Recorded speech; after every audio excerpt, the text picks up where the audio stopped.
کاش کہ ہمیں اللہ تعالیٰ کی پہچان ہو جاتی تو کبھی نافرمانی حرام لذتوں سے نمک حرامی نہ کرتے۔ آپ بتاؤ، ایک سیاح ہے شیر کو ناراض کیے ہوئے اور 1,00,000 بندروں کو خوش رکھتا ہے، یہ عقل مند ہے؟ کیا 1,00,000 بندر شیر کی حملے سے اور شیر کے چیرنے اور پھاڑنے سے بچا سکتے ہیں؟ اللہ کی قدرت قاہرہ اگر کینسر پیدا کر دے، گردے کے پلانٹ فلٹر ناکام کر دے، تو کیا سارا عالم کی برادری ہمارے گردے ٹھیک کر سکتی ہے؟ کیا عاجزوں پر مرتے ہو اور اپنے نفس دشمن پر بولو؟ نفس کی غلامی ذلت ہے یا نہیں؟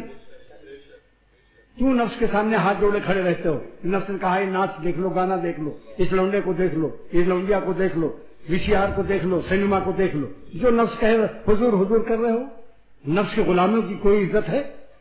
کیوں سرور عالم صلی اللہ تعالی وسلم نے ارشاد فرمایا کہ نفس دشمن ہے تمہارا۔ کیا نبی کے فرمان اے سادات اور امت مسلمہ، کیا نبی کے فرمان کی تمہارے دماغ میں کوئی جگہ نہیں ہے کہ تم اپنے نفس کو دشمن سمجھو اور ایمان لاؤ سرور عالم صلی اللہ تعالی وسلم پر کہ نفس بڑا دشمن ہے؟ دشمن کے کہنے پر حضور حضور کر رہے ہو اور دوستوں کو چھوڑا ہوا ہے۔ اللہ دوست ہے، رسول اللہ صلی اللہ علیہ وسلم ہمارا پیارا نبی ہے، یہ راستہ چھوڑ کر تم دشمن کے راستے پہ چلتے ہو، دشمن کے گود میں ہنستے ہو۔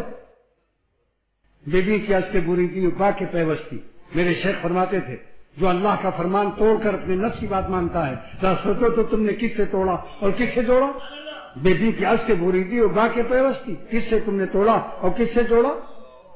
ارحم الراحمین سے رشتہ توڑا، نفس شیطان کی بات مانی۔